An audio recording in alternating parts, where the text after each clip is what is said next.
I'm Ellie, and my presentation is about veterans in the United States. So for some background, the military has been around for more than 200 years, and it's part of the Department of Defense.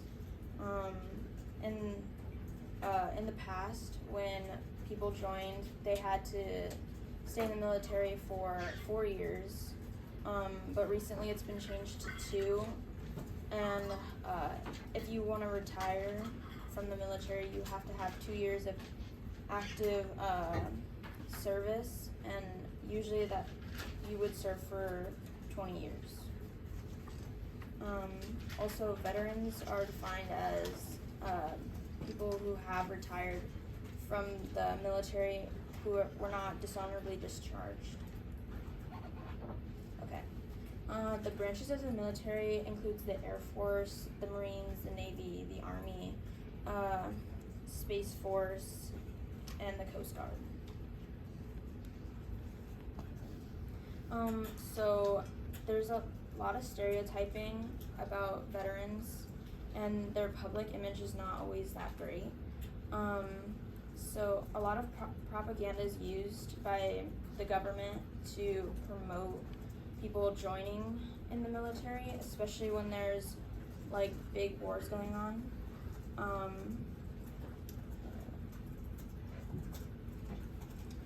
A lot of soldiers are promised higher pay and like benefits, and usually they don't get all of those benefits.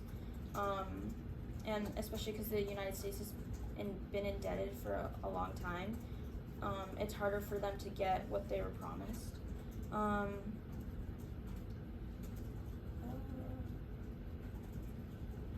Okay. So society's views on like veterans changes all the time, especially with what's going on, and especially for like colored veterans, it can be a lot different depending on like the time period that they're from. So with veterans from Pearl Harbor, a lot of them are seen as heroes and are like memorialized for what they did at Pearl Harbor. And it was a time where the United States was very against like helping other people from different countries, and we were very isolated. And then after this event, we wanted to expand and help in the war, so a lot of people joined the military in that time. But with the Vietnam War, a lot of those people were seen as racist and baby killers and terrible people. But this happened like less than 50 years after Pearl Harbor. But so a lot of people were still joining the military from when they heard about Pearl Harbor. And so when they got back, a lot of people discriminated against them and thought they were just terrible for even thinking of joining that war. Oh, and if you didn't know, the Vietnam War was basically the United States helping a part of Vietnam like keep their way of government and not letting them have a revolution. Women veterans are very different from regular veterans, just because a lot of people don't realize how much they go through when they're actually in the military. Women veterans die by suicide 6 times the rate of normal civilian women, and they're 2 times more likely for female veterans to experience homelessness. About 1 in 3 women veterans tell their VA health care providers they've been sexually harassed or assaulted while they were in the military. And this is a very big issue because, like, for my family personally, my older sister and my mom were in the military, and they both experienced sexual harassment in training and while they were actually in the military.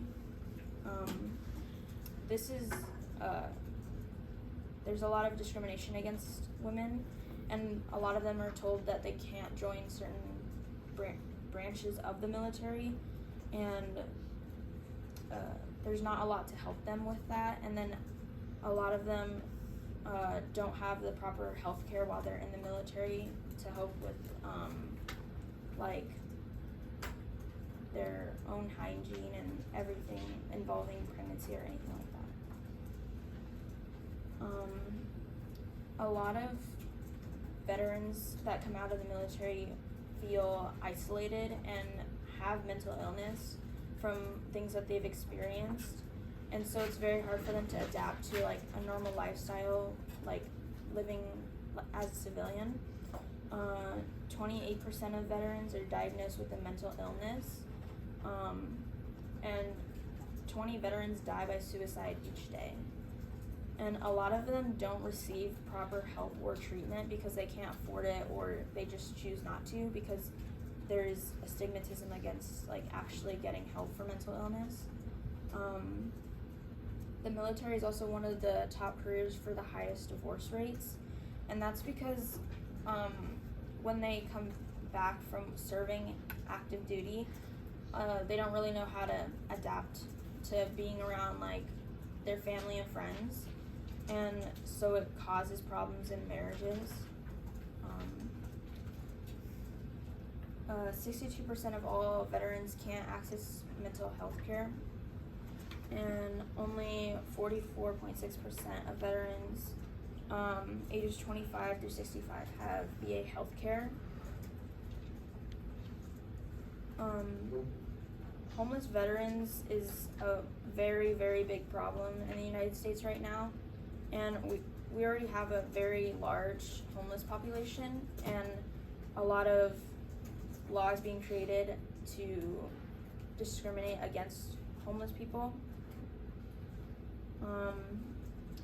The VA offers more than $26 million in funding for homeless veterans, but $26 million is actually not that big of a number for like helping people with like the average living cost. The average living cost in the US is between $25,000 and $35,000 per month.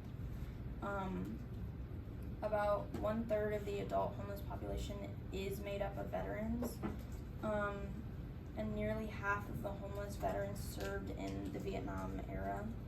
2/3 served the country for at least 3 years, and 1/3 were stationed in a war zone at some time. There's been a lot of protests for helping veterans try to get like the money they need and the benefits they need to actually not become homeless, and a lot of them can't avoid it because it's so much money to pay for insurance, health care, living, especially with inflation. So solutions is making people aware of the struggles that veterans face after the military or even in the military, making healthcare more affordable and available for veterans with disabilities and mental illness, and also making them more aware of mental illnesses that they might have, like schizophrenia, bipolar, anxiety, depression, PTSD, and having more government funds for veterans so they can get jobs and college degrees, even though they're not of college age, so they don't become homeless.